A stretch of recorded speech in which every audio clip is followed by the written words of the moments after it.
هل الجنة فقط للمسلمين؟ سؤال جدا رائع ويتساءله الكثيرون منكم.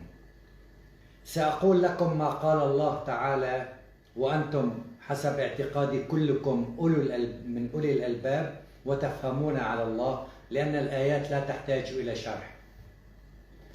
أولا، هذه الآيات تنفي نفيا قاطعا أن الجنة فقط للمسلمين.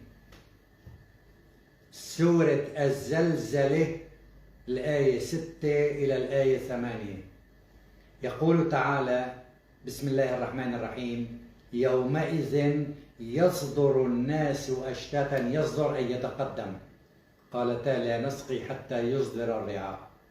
يومئذ يصدر الناس أشتاتا ليروا أعمالهم وليس ليروا أديانهم. يومئذ يصدر الناس أشتاتا ليروا أعمالهم، فمن يعمل مثقال ذرة خيرا يره، ومن يعمل مثقال ذرة شرا يره. صدق الله العظيم. هل في هذه الآية إشارة إلى دين معين؟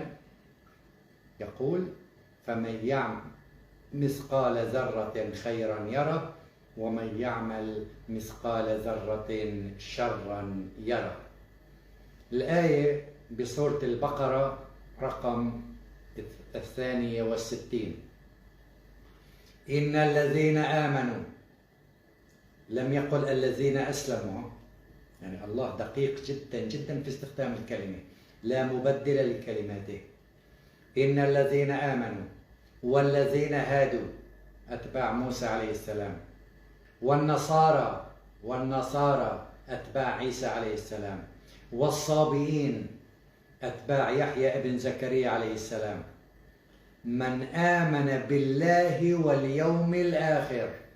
الله ما قال من أسلم منهم، من آمن بالله واليوم الآخر وعمل صالحا فلهم أجرهم عند ربهم ولا خوف عليهم ولا هم يحزنون، لا في الدنيا ولا بعد الموت، لا خوف عليهم ولا هم يحزنون.